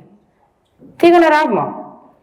Lokalno, sezonsko, kislo zelje, kisla repa, korenje, koleraba v tem času, sveže in polnovredno. Če tega ne bo doma, če drugih stvari ne bo doma in če v hladilniku boste samo navaden jogurt pa skuta, bomo prej ali slej prišli do ideje, kakšen namaz narediti. V začetku se nam bo zdelo pa grozen, če ne bo poli salame v hladilniku, grozen, če ne bo hrenovke v hladilniku, grozen, če ne bomo nikoli mejne krvavice pojedli. Občasno jo bomo kupili, ne pa da je to nek nakup, ki ga opravljamo vsak teden. In kdaj je prestrogo? Starši seveda iščemo rešitve in otroci iščejo rešitve. In velikokrat želimo kakšno instant rešitev, kakšno bližnjico. In seveda splet nam ponuja ogromno nekih instant rešitev. Prva, da je zagotovo prestrogo, je to. In jaz vedno se vprašam, ali smo starši pripravljeni celo življenje spremeniti prehranjevalni vzorec brez škroba. Se pravi, da ne bomo nikoli več jedli nobenega kruha, nobenega krompirja, nobenega riža in da bomo jedli ogromno zelenjave, kupovali avokado, ki je zdaj svetlo-zelene barve in je lep, naslednji dan, ko ga bomo kupili, bo varjal, pa ga bomo vrgali stran, pa še pregrešno drag. Da bomo namesto navadnega kruha, ki ga lahko doma spečemo, polnovrednega, kupovali ne vem kakšen mandljev kruh, pa z ne vem koliko semeni, na koncu pa učinka ni. Otroku vzamemo s sladkorno boleznijo še dodatne prepovedi, kar pomeni, da je v stiski in da prej ali slej bo posegal in bo že kruh, ko bo posegal recimo po kruhu, se mu bo zdelo, da je nekaj, kar je v prekršku in da je nekaj, kar ne bi smel, kajti otroci nam bi radi vedno ustregli. Na drugi strani, če pogledamo tudi smernice za prehrano oseb s sladkorno boleznijo, navajajo, da sicer LCHF dieta poudarja uživanje zelenjave z nizko vsebnostjo ogljikovih hidratov. In prednosti so, da se zmanjša pri nekomu, ki je res močen telesna masa, da ima nižji hemoglobin ob temu, da ima lahko tudi nižji krvni tlak, da se celo poveča HDL holesterol. Ampak na drugi strani imamo kup potencialnih slabosti. Poraba beljakovin za proizvodnjo glukoze, se pravi, glukoza bo še zmeraj v krvi naraščala. Višji LDL holesterol. Otroci nimajo holesterola, razen tisti, ki imajo to smolo, da imajo večinoma podedovanega. 70-50-letniki, tukaj noter nas je kar nekaj, najbrž nas je 70%, ki imamo povišan holesterol. A s tako prehrano dolgoročno potem res vplivamo na zdravje otrok in na nas. In neprimerno je lahko za ledvica. Vemo, da ledvica je treba šparati pri osebah s sladkorno boleznijo še toliko bolj. Da ne govorimo tudi o previdnosti pri zdravljenju z inzulinom. Vsi otroci s sladkorno boleznijo imajo inzulin, kar pomeni, da imamo več težav z urejenostjo. In lahko gremo še v naslednjo skrajnost. Keto dieta, kjer praktično 80-70% energijskega vnosa pokrijemo z maščobo in otrok uživa slanino, goveji loj, svinjsko mast in tako naprej. In pa seveda paleo dieta. Če bi pogledali paleo dieta, najbrž seveda v času bobrov, če pogledate, potem zagotovo je to dobra, je bila prehrana takrat edina, ker ni bilo trgovin, ni bilo špara, tuša, vse, kar so ujeli, pa kar so nabrali, so jedli. Pa ogenj je bil edini, ker so ga lahko termično obdelali. Kar pomeni, da imamo seveda lahko kup slabosti. Na drugi strani pa kdaj pa je premalo strogo? Seveda takrat, kadar je prehrana brez rednih obrokov, ko imamo kompozicijsko hranjenje ali pa hranjenje v vlakcu. Tukaj vidimo, ko odčitek črpalke poberemo, pa jemo ob 10, pa ob 11, pa ob 12, pa ob 1, pa ob 2, pa ob 3. Pa rečemo, ok, kakšen dan je bilo neko praznovanje, ni problema, ste 2-3 ure bili za mizo. Ampak to se zgodi pogosto, pa so 3-urni vlakci, pa so 4-urne kompozicije in tako naprej. In pa takrat, kadar je sladko res vsak dan, in to ne sladko, kot je povedala moja kolegica pred mano, ampak takrat, kadar nam je vseeno, če otrok poje navaden piškot, ki je poln s palminove maščobe, nekih nasičenih maščob in tako naprej. In takrat, kadar nam je vseeno, danes je družbeno sprejemljivo ratalo, da kadar gremo zunaj jemo, da imamo telefone na mizi in da se celo, namesto da bi komunicirali družine med seboj, vsak zabava s svojim telefonom. In kdaj je ravno prav strogo? Takrat, ko govorimo o eni zdravi, uravnoteženi prehrani, ki nam je blizu. Takrat, kadar imamo v prehrani vsa živila, od ekstremno sladkih živil do tistih, ki so malo manj sladka, pa do tistih, ki jih otroci mogoče malo manj radi jemo, a ne zelenjavo. Se pravi, da je mediteranska prehrana je pretežno rastlinska prehrana. Ogromno sveže zelenjave, sadja, stročnic, oreščkov, ki jih imajo otroci radi, rib, celih žitnih zrn in seveda olivnega olja ter mlečnih izdelkov. Tudi ta prehrana lahko uravnava telesno maso. Tudi ta prehrana zmanjšuje kardiovaskularne zaplete. Tudi pri tej hrani imamo nižje trigliceride in nižji hemoglobin, nimamo pa potencialnih slabosti, saj za zdaj jih ne poznamo. In 5 na dan, pa smo spet pri roki. 5 na dan pomeni, da na krožnik skombiniramo vsaj iz 5 skupin živila. Zelenjavo, sadje, škrobno živilo, beljakovinsko živilo, pa mlečni izdelek.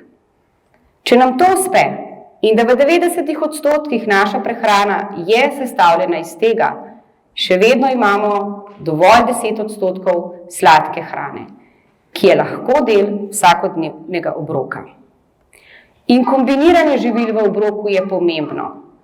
Naučili smo se, da kombiniramo čim več zelenjave, tako sveže kot kuhane, naj bodo osnovni mlečni izdelki tisti, ki bodo na krožniku pogosteje, naj bodo ribe in pusta beljakovinska živila ter stročnice ter rastlinsko olje. Velikokrat pridete k meni po 3 tednih in rečete, veste, maščobe pa res malo uporabljamo zdaj.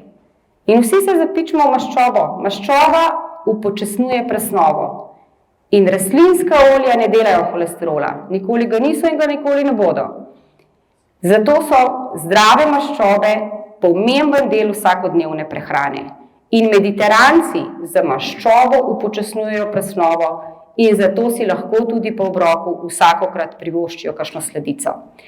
Zmerno količino sestavljenih ogljikovih hidratov in s sadjem ne pretiravamo. Močno pa omejimo nasičeno maščobo, že prej omenjene salame, klobase, tako naprej. In pa močno omejimo enostavne ogljikove hidrate, predvsem tiste v tekoči obliki, ki jih imamo za takrat, ko se nam prikrade kakšna hipoglikemija. Število obrokov je pomembno. Danes nismo več zlato pravilo 5 obrokov na dan, ampak rečemo, otroci, ki so v vrtcu in osnovni šoli, naj imajo 5 obrokov dnevno, ker intenzivno rastejo in potrebujejo boljšo razporeditev hranil preko dneva. Srednješolci lahko zdržijo s 4 obroki dnevno, ko smo pa enkrat odrasli, imamo pa lahko 3 obroke dnevno. Se pravi, da lahko jemo zajtrk, kosilo in večerja in da to ponavljamo. Gibanje je pomembno. Se pravi, sedečega ugodja prideti v zmerno aktivnost, lahko in pa seveda občasno lahko tudi v večjo telesno aktivnost. In le z gibanjem in rednimi obroki bomo dosegli to, kar si vsi najbolj želite. Vaši otroci s sladkorno boleznijo in kompletna družina, da bi imel otrok lepe sladkorje, da bi imel nizek hemoglobin, da bi bil več kot 70% časa v območju normoglikemije. Ne morete toliko malo pojesti, da bi bil sladkor lep, pa če tudi vse zračunate. In ne morete, ne da bi se pri tem gibali. Vpliv pomembno je, da se spomnimo še enkrat na vpliv makrohranil na hitrost presnove. Bolj, ko bomo jedli prečiščeno in procesirano hrano, hitreje bojo sladkorji se dvignili. kar pomeni, da če pojemo enostavne ogljikove hidrate, jih imamo v 15 minutah v krvi. Če pojemo sestavljene, se pravi polnovredna žita, bo to trajalo 1,5 do 2 ure. Če pojemo beljakovine zraven, bodo te nekoliko upočasnile presnovo. In da če pojemo še dodatno dodamo maščobo na krožnik, potem bo presnovna pot ravno prav hitra. Vpliv kombiniranja živil vam lahko zelo preprosto povem. Če otrok poje še tako orto, črn, polnozrnat hruh za ne vem koliko orehi, noter bo njegov sladkor narastel hitreje in višje, kot če temu kruhu dodate zelenjavo in pa recimo kuhano jajce. Pri tem ne boste povečevali količine ogljikovih hidratov, dodali boste le beljakovino in maščobo in pri tem upočasnili presnovno pot. Pomembna je tudi količina ogljikovih hidratov, na hitrost presnove vpliva količina.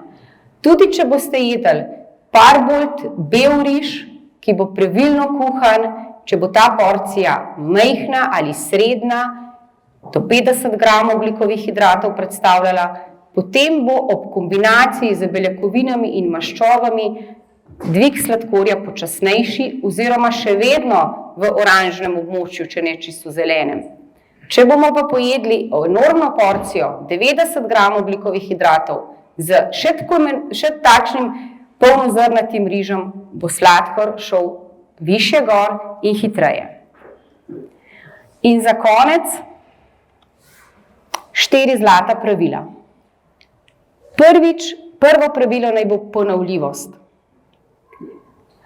Redni obroki, intervalne 3 do 4 ure, zadnji obrok naj bo do 19. ure. Drugo pravilo, velikost porcije. Količina ogljikovih hidratov je pomembna, limit presnove je treba upoštevati, se pravi, naš organizem zmore v določeni časovni enoti presnoviti določeno količino ogljikovih hidratov, manjši organizem malo manj, večji malo več. Se pravi, zato med 30 in 70 grami ogljikovih hidratov na obrok, kar je čez 70, ni sposoben nihče presnoviti toliko hitro. Tehtanje, se pravi natančnost, tehtajte škrobna živila, tehtajte živila, ki prinašajo ogljikove hidrate. Jaz vem, da je med vami ste že tisti, ki imate že nekaj let črpalko, lahko že celo 10 let. In vem, da ste se naučili na začetku vsi šteti ogljikove hidrate. Ponovite, enkrat na mesec, en vikend štejte. Vse, kar pojeste, se pravi, ta vikend bodite doma, ne? Se pravi, vse, kar v tistem vikendu boste pojedli, pretehtajte, preračunajte in boste obnovili znanje o štetju ogljikovih hidratov, tako boste takrat, kadar boste jedli zunaj, bolj suvereni. Če nam napišete, da ima otrok visoke sladkorje, da ste naredili brez že čisto vse in da ne veste, kaj je, dajte preveriti, če ste res vse stehtali. Pa ne samo za tisti obrok, ampak za vse naslednje obroke in če res ne gre, potem bomo lahko še ta segment, ki je velikokrat problematičen, zmanjšali. In pa gibanje. Kot sem že zavodoma povedala, ne moramo toliko malo pojesti, ne moramo dati na krožnik toliko malo ogljikovih hidratov, da bi brez gibanja imeli urejen sladkor. Redno vsak dan, vsaj od 30 do 60 minut, pa tudi, če je to hoja po stopnicah, pa tudi, če je to samo 5-krat v klet in tiskati neko živilo ali pa neko reč, ki vas pošlje mama. Pri vsem tem pa delajte isto, kot delajo vaši otroci, ki imajo sladkorno bolezen. Vsi družinski člani. Če vi ne zmorete, potem vam bo jasno, da ne bodo zmogli niti vaši otroci. In da zato jih ne smemo kriviti in jih ne smemo dajati občutka neke krivde. Če vi ne zmorete spremeniti svojih prehranjevalnih navad, ne morete pričakovati od otrok, da jih bodo spremenili. Lahko jih pa spremenite skupaj, za celo družino. In nekoč mi je en oče dejal, ko je prišel po 3 tednih v ambulanto čez vrata in rekel, najboljše, kar se je zgodilo v moji družini, je to, da imamo sladkorno bolezen v družini. Sem rekla, da to zagotovo ni najboljša stvar, ki se jim je zgodila. Je rekel, je, od zdaj naprej smo začeli jesti drugače in šele zdaj vidim, kakšen odvisnik od cukra sem bil. In verjamem, da če je zmogla ena družina, bomo zmogli vi. In z svojih lastnih izkušenj vam povem, nakupovalni listek. Če nas je COVID kaj naučil, je to, da nakupovalni listek naštimamo in potem v rednih nakupov, ki smo jih do zdaj bili vajeni, počasno ne bo več. Tako jih bomo spremenili in nehote spremenili tudi prehranjevalni vzorec v družini. Najlepša hvala. Res včasih malo pozabimo, kako pomembna je prehrana, čeprav nas obkrožajo ves čas slogani bio, eko, lokalna živila. Morda bi bilo res dobro, da to prenesemo še v prakso. Zadnje predavanje bom prevzela kar sama in sicer bom spregovorila o uporabi hibridne črpalke, združene z smernicami, ki so bile podane zdaj v članku, objavljenem povsem pred kratkim. V prvi vrsti imamo naše slavljence, ki se spomnijo, kako je bilo 50 let nazaj, ko je dejansko diagnoza sladkorne bolezni pomenila tudi stroge omejitve, samokontrole ni bilo, odmerki inzulina so bili stalni, šport izjemno omejen in prehrana strogo omejena. 30 do 50 let nazaj se je zgodba na to začela spreminjati, samokontrolo, ki je omogočila družinam, da so se učile prilagajati odmerke inzulina. Zadnjih 20 let pa je obdobje intenzivnega razvoja tehnologije, ki ne samo, da povečuje kvaliteto življenja, omogoča res tudi dober nadzor nad krvnimi sladkorji. Spregovorimo še enkrat o ciljih dobro vodene sladkorne bolezni tipa 1. Tisti, ki hodite k meni na kontrole, veste, da jaz ponavadi s tem, kar velikokrat začnem pogovor in to zapišem tudi v zapisnik.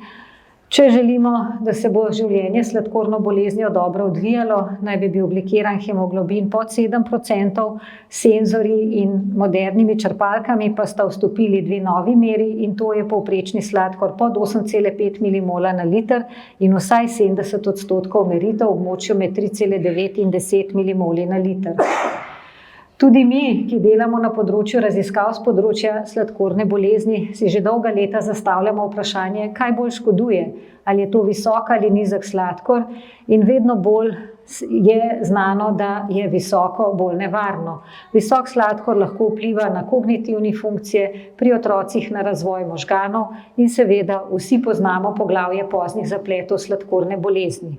Ja, hipoglikemija je lahko neprijetna, ampak poznih zapletov pa ne bo pustila. In seveda nas zanima, če gledamo te nove mere, kje stojimo mi v Sloveniji v primerjavi z drugimi državami. Profesor Battelino mi je pred časom dal ta slajd, kjer so primerjali države Evropske unije med seboj in izkazalo se je, da smo Slovenci zelo uspešni z dobro edukacijo in dostopnostjo do moderne tehnologije. Dosegamo v povprečju pri skupini 350 mladih čas v zaželenem območju skoraj 76% in to želimo res za vse vas. Nova tehnologija pravzaprav za nas ni več tako nova, saj jo uporabljamo rutinsko že 4 leta. Govorimo o hibridni inzulinski črpalki z integriranim senzorjem, ki samodejno zaznava senzorske meritve. Namesto naših znanih bazalnih odmerkov 0,8, 0,9 na uro dovaja mikroboluse za željo, da bi čim večkrat stabilizirala sladkor v tarčnem območju. Obenem pa novejše generacije dovajajo tudi samodejne korekcije, ki so v pomoč mikrobolusom za dobro glikemijo. Še vedno pa ostaja v črpalki računalo za pokrivanje obrokov, ki je ključno za stabilen sladkor v postprandialnem območju. Kako bo črpalka delovala? Ko začnemo z edukacijo, ne glede na to, ali ste stari ali novi uporabniki, lahko povemo, da se črpalko lahko uporablja tudi v ročnem načinu s senzorjem ali brez, tako kot smo bili vajeni morda prej. Če pa bomo vklopili funkcijo Automode ali pa SmartGuard, bo črpalka pričela z analizo gibanja sladkorja v medceličnini in prilagajala svoje odločitve trendu gibanja sladkorja, aktivnosti obrokov. Vsako noč bo črpalka ocenila delovanje, se učila in odločitve prilagodila na obdobje zadnjih 6 dni. To pomeni, da se črpalka dejansko uči na podlagi vaših odločitev, nihanj sladkorja v senzorskem očitku in nato vsako noč po preračunu 6-dnevnega dogajanja s posebnimi algoritmi prilagodi dovajanje mikrobolusov in izračunavanje korekcij. In seveda se pojavljajo vprašanja. Zelo pogosto jih slišimo od učiteljev: otrok ima po zajtrku visok sladkor, kaj naj naredim? Hibridna črpalka prve generacije bo lahko predlagala korekcijo, ki jo bomo potrdili, črpalka 780G pa bo dodajala samodejne korekcije. Torej, pravilno je, da ne bomo naredili nič, razen da bomo pogledali, če je obrok pokrit, seveda, ne pošljemo otroka teč okrog šole ali po stopnicah, ker bo samodejna korekcija v tem primeru skupaj s telovadbo lahko privedla do hipoglikemije. Na sliki vidite prikaz takšnega natančnega delovanja črpalke, ki po noči popolnoma stabilizira sladkor, pri nekoliko slabše pokritem zajtrku pa začne intenzivno dovajati mikroboluse in pri naslednjem obroku, to je šolski malici, je sladkor že spet v zaželenem območju. Drugo vprašanje, tega slišimo pa pogosto od otrok, letos je bila zelo zanimiva izkušnja v koloniji, še posebej Bernarda je povedala, da je rabila nekaj dni, da je otroke umirila, ker so ves čas letali skozi samo imam 3 puščice gor, imam 3 puščice dol, kaj naj naredim. Črpalka bo prestregla večino hip, tudi če sladkor hitro pada. Po smernicah je nekako pričakovanih do 4% meritev po senzorju pod 3,9 milimola na liter. Naše izkušnje na hibridni črpalki pa kažejo, da ima večina otrok manj kot 2% hip. Prvo pravilo je, črpalke ne rabite ročno ustavljati. To je naredila sama že zdavno prej, ko je ustavila dovajanje mikrobolusov. Ponudimo enostavne ogljikove hidrate v res majhni količini. 2 grama na 10 kg telesne teže bo zadoščalo. Če dodamo sestavljene ogljikove hidrate, naj bo to čez 15 minut, ko bomo dovedli v črpalko tudi ustrezen bolus. Tukaj spet na slikci zelo lepo vidite, kako je črpalka ob padanju sladkorja v nočnem času sama stabilizirala sladkor, tako da se je zjutraj otrok zbudil z optimalno meritvijo, ne da bi moral karkoli jesti. Kaj pa je s korekcijami? Črpalka bo sama računala korekcijske odmerke in jih v določeni situaciji dala, predlagala, če imamo črpalko prve generacije. In to, kar je ključno, je, da je potrebno zaupanje odločitvi črpalke. Teh odločitev ne morete spremeniti in tudi prehajanje v ročni način, da boste sami odmerali dodatno korekcijo, ne bo v pomoč. Ravno tako odsvetujemo tudi vnašanje lažnih ogljikovih hidratov v sistem. Za črpalko to pomeni, da vnesete dodatne ogljikove hidrate, ki jih niste pojedli, željo, da bi čim prej znižali sladkor. Črpalki pa s tem jemljete možnost učenja in reagiranja na takšne situacije. Spet na sliki vidite, kako črpalka uravnava sladkor tako z bolusi ob obroku, kot z mikrobolusi, prekinjanjem mikrobolusov in korekcijami. In zdaj ne, tako Andreja kot Simona pred mano sta poudarjali, da je prehrana ključna. Zdaj Andreja pravi 4 zlata pravila, vidim, da moram število povečati, jaz namreč vedno govorim o 3 zlatih pravilih in sicer prevelikih, zaporednih in poznih večernih obrokov se ne da pokriti. In to dejansko vidimo pri našem vsakodnevnem delu v ambulanti. 2 primera, prehrana tako ali tako. Na zgornjem delu vidite otroka, ki je dosegel 50% meritev v optimalnem območju.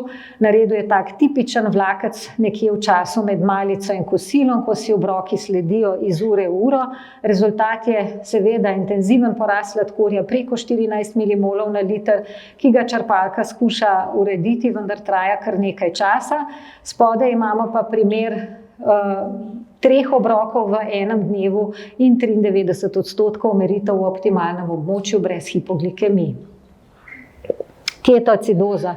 Mimo te ne morem, tukaj moram povedati, da je resno svarilo tudi na tej črpalki. Sladkor preko 14 milimolov na liter je za nas tisti, ki je alarm, velja za izjemno visokega in je potrebno takrat pomisliti na ketoacidozo.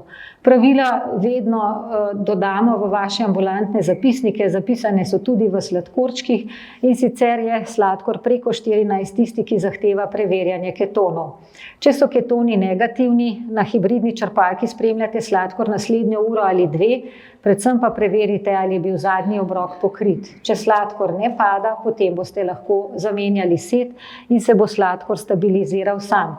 Kadar pa so ketoni pozitivni ob visokem sladkorju, pa je nujen nasvet, da se izklopi funkcija samodejnega dovajanja, in če ni možna menjava seta takoj ali pa da ste res prepričani, da bo šlo vse v redu, si z mehanskim injektorjem odmerite 0,1 enoto na kilogram telesne teže. Zato v ambulanti tudi vedno znova preverjamo, ali imate na razpolago svinčnike za enkratno uporabo, FlexPen ali pa QuickPen, ki ga ima lahko družina razporejene med posamezne člane. Seveda v tem primeru ne jemo, pijete po požirkih, sladkor preverite po 1 uri, če ne pada, ponovno dodamo bolus 0,1 enoto na kilogram telesne teže in ne vklapljate SmartGuard funkcije.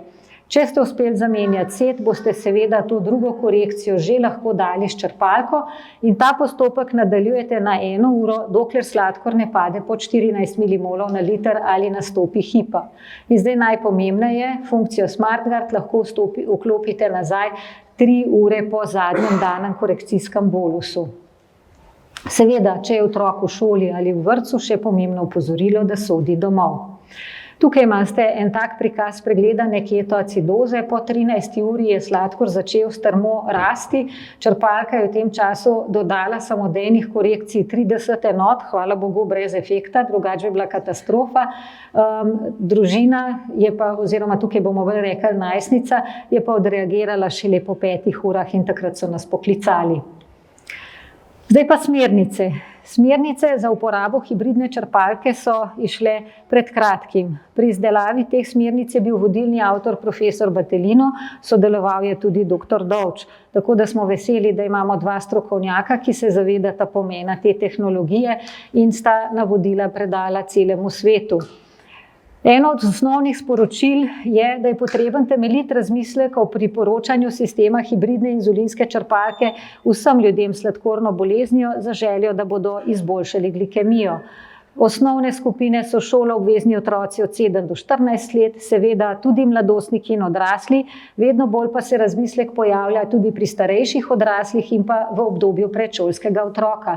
Dodatne skupine, kjer bi morala biti črpalka nekako prednostno uporabljena, so tisti, ki imajo pogoste zmerne ali hude hipoglikemije in nezavedne hipoglikemije.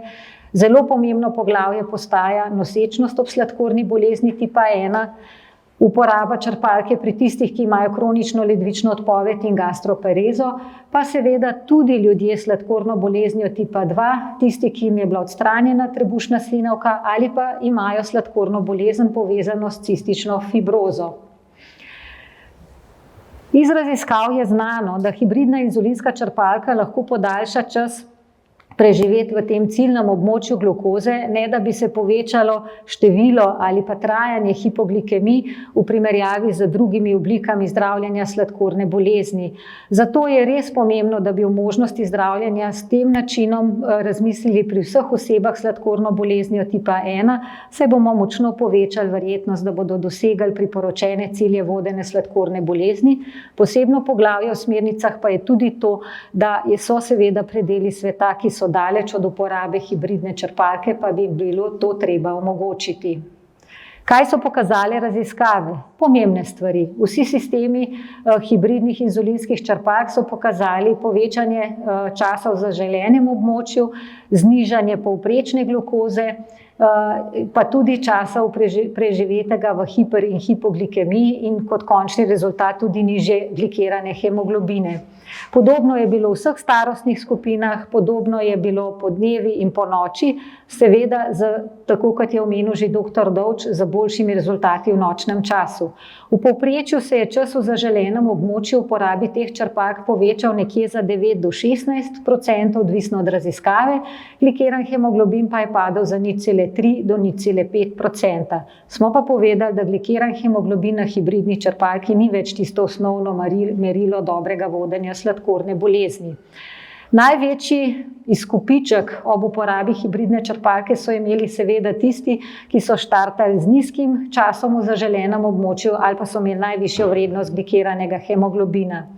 Učinek na hipoglikemijo je bil zelo pomemben in to je pa bilo tisto, kar je bilo v nasprotju s pričakovanjem. Na začetku se je zelo mislilo, da če bomo znižali povprečni sladkor, povečali čas v zaželenem območju, da bomo povečali tudi delež hipoglikemij. Praktični napotki, ki jih najdemo v smernicah, so seveda, da naj stari uporabniki črpalke začnejo s trenutnimi nastavitvami črpalke, vendar pa je smiselno preveriti nastavitve, zato vsi ob menjavi črpalke dobite navodila, da boste preverili svoje bazalne odmerke z meritvami profilov. Upoštevamo vse nastavitve, ki so v stari črpalki, od inzulinsko-ogljikohidratnega razmerja, korekcijskih odmerkov, bazalnih odmerkov.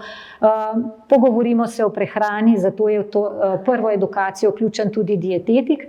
Hkrati pa je velik poudarek v tem, da je pristop k začetku uporabe hibridne inzulinske črpalke individualen. Ponovimo smernice za zdravljenje hiperglikemije, pogovorimo se, kako je s telesno vadbo. Moramo imeti rezerven načrt za prehod na odprto zanko ali pa injektor za morebitne počitnice brez črpalke, poudariti, kakšne bodo spremembe pri vodenju s sladkorno boleznijo med boleznijo, težjo poškodbo. Poseben poudarek pa je, če se še uporabljajo določena vzporedna zdravila.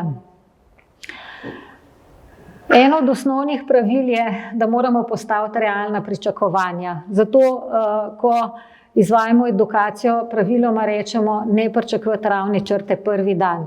Prvi mesec uporabe hibridne črpalke je lahko zelo zahteven, z ogromno pogovorov in prilagajanj, takih, ki so imeli ravno črto od prvega dneva naprej, imamo malo. Zelo pomembno je, da se uporablja senzor ves čas, da se na začetku odzivate na sistemska opozorila, s tem se namreč izboljša čas v zaželenem območju. Obenem je res ta poudarek, da je treba biti potrpežljiv na začetku, upoštevati tudi psihološke vidike, kako bomo zaupali temu sistemu. Starši majhnih otrok, ki ste bili navajeni, da ste bili za vsako podrobnost ves čas v razmišljanju, kaj boste naredili, ki ste predvidevali, kako bo črpalka odreagirala, vodili sladkorno bolezen s številnimi majhnimi bolusi, ste kar naenkrat postavljeni pred izziv, da zdaj morate pa zaupati mašini, da bo to naredila in vas, ki sigurno ni tako pametna kot vi in tudi vašega otroka ne pozna tako dobro kot vi. Ampak črpalka se uči in bo dobro odreagirala pri vaših otrocih. Obenem pa ne smemo pozabiti na tiste osnove samokontrole, kot so merjenje sladkorja v krvi, ketonov v urinu, kadar bo to potrebno. Zelo pomembno je, da prepoznate znake okvare seta za dovajanje inzulina in pa, če smo spet pri prehrani, da je res pametno dovesti bolus za obrok pravočasno in v celoti pred zaužitim obrokom. Ena velikih sprememb je seveda zdravljenje hipoglikemije, kjer dejansko potrebujete manj ogljikovih hidratov, pa seveda še vsa ostala pravila, ki jih individualno prilagodimo. Kaj pa šport? Ves čas poslušamo, kako je šport pomemben in seveda spremembe so tudi pri hibridni črpalki in športni aktivnosti, kjer je poudarek na tem, da pred obrokom 15 do 60 minut pred športom ne velikega obroka z ogljikovimi hidrati, razen če si nagnjen hipoglikemiji, ker boš črpalko pripravil do tega, da bo povečvala odmerjanje inzulina in s tem bomo povečali nagnjenost hipoglikemiji. Tako da, če je sladkor pod 6,7 pred pričetkom vadbe, bi zaužili 15 gramov ogljikovih hidratov. Enostavne ogljikove hidrate lahko ob začetku vadbe, dokler je nastavljen začasni cilj za športno aktivnost. Seveda pa ne smemo pozabiti na vnos ogljikovih hidratov med dolgotrajno vadbo. Na sliki imate mojo hči, ki je podobno kot dr. Dovč pretekla maraton, ona je pojedla 9 gelov in je rekla, da na koncu je bilo že slabo samo v misli, da mora še kaj pojesti med športom, ampak takrat brez tega seveda ne gre. Če pa funkcijo samodejnega dovajanja hibridne črpalke med aktivnostjo prekinete in potem pa vodite športno aktivnost na svoj standardni način. Napotkov v smernicah imate veliko. Omenila sem že zdravljenje hipoglikemije, potem je tukaj, kako boste ukrepali pri bolezni, stresu. Takrat svetujemo, da preidete na ročni način z nastavitvijo bolezenskega bazalnega odmerka, povečanjem bolusov in sprotnim spremljanjem ketonov. Pred majhnimi posegi, kot je recimo gastroskopija, ali pa dr. Dovč bi vam povedal, kako krasno je s hibridno črpalko vodil otroka, ki je potreboval operativni poseg ob zlomu roke. Takrat se lahko uporabi začasni cilj 8,3 mmol na liter in se tako obvaruje otroka pred prenizkimi sladkorji, ali pa se doda ena majhna infuzija za malo glukoze. Zdravljenje ketonov, to je res tisto, kar vam polagam na srce, tega ne pozabiti. Zelo pomembno pa je še eno poglavje, o katerem pa mogoče premalo govorimo. Lahko pride do izčrpanosti zaradi prepogostih alarmov, zato se svetuje, da se naj vklopijo samo tisti alarmi, ki zahtevajo takojšnjo pozornost. Z dr. Dovčem sva bila pred enim tednom v Rimu, kjer smo pripravljali novo raziskavo in tam je eden najvišjih predstavnikov Medtronika rekel, zakaj bi pa sploh imeli alarme? Ne rabite alarmov, če hibridna črpalka dobro dela. Jaz sem se upirala temu pa razložila, da mogoče kakšnega pa le lahko imamo vklopljenega, ampak vsekakor vseh pa ne potrebujete. Ne? In potem smo pri naši psihologiji, pri psihološkem ozadju sladkorne bolezni. Vedno več raziskav vključuje tudi psihosocialne spremenljivke in večina raziskav je pokazala, da se ob uporabi hibridne črpalke kvaliteta življenja ni poslabšala. Nasprotno, imeli smo rezultate, ki so potrdili, da se kvaliteta življenja ob uporabi hibridne črpalke izboljša, znatno se je zmanjšal strah pred hipoglikemijo in pa obremenjeno sladkorno boleznijo, številni pa so poročali o izboljšani kakovosti spanja. Zelo pogosto to pove uporabnik sam, lahko so to njegovi partnerji, starši, zakonci, odrasli otroci, ki povedo, da je hibridna črpalka spremenila življenje in povrnila občutek dobrega počutja, ter da stremijo k temu, da bi se sistem popolnoma avtomatiziral. Kaj pa mi vemo o naših uporabnikih hibridne črpalke? Seveda se tudi mi zavedamo, da stroge zahteve dobro urejene sladkorne bolezni, ki jih še stopnjujemo, prinašajo te psihološke obremenitve, kot so že prej omenjeni strah pred hipoglikemijo. Ne smemo pozabiti na izgorelost zaradi bremen, ki jih prinaša sladkorno bolezen in pa resne znake čustvenih motenj, kot je depresija in pa, kot smo slišali prej, motnje hranjenja. Seveda se zavedamo tega, da pričakovanja pri vodenju sladkorne bolezni lahko presežejo posameznika, lahko je to otrok, mladostnik, lahko je to družina. Zato je zelo pomembno, da se takšne težave čim prej prepoznajo in priskočijo na pomoč. In zaradi tega je že kar nekaj let, kar smo mi pričeli s programom presejanja za te obremenitve. Zdaj upamo, da jih bomo kmalu prelili v elektronsko obliko in ponovno zagnali. Posegali smo pa tudi na področje raziskav. Skupino 24 mladostnikov smo povabili v raziskavo, kjer smo preučili, ali najnovejša hibridna črpalka lahko pomembno vpliva na presnovno urejenost in psihološko breme vodenja sladkorne bolezni. Raziskavo je opravila, to je iz članka, ki je bil iz tega področja že objavljen ravno pred kratkim. Bil je to doktorat naše dobro znane edukatorke Ane Giannini, ki je, kot sem povedala, v raziskavi preučila vpliv hibridne črpalke, predvsem na psihološko ozadje pri 24 mladostnikih starih 10 do 18 let. Zbrali smo podatke pred začetkom uporabe in pa ob zaključku uporabe hibridne črpalke, trajalo pa je približno 4 mesece. Prva stvar je, kako je bilo z glikiranim hemoglobinom. Rezultati so bili kar impozantni. Pred začetkom raziskave so mladostniki dosegali glikiran hemoglobin 8,5%, ob koncu raziskave je zdrsnil na 7,7%. Seveda, drug pogled, ki je še pomembnejši, je, kako je bilo s časom v zaželenem območju ob začetku raziskave. ni bil slab, dosegali so 68% meritev v optimalnem območju, na koncu raziskave se je ta delež povzpel na 78%.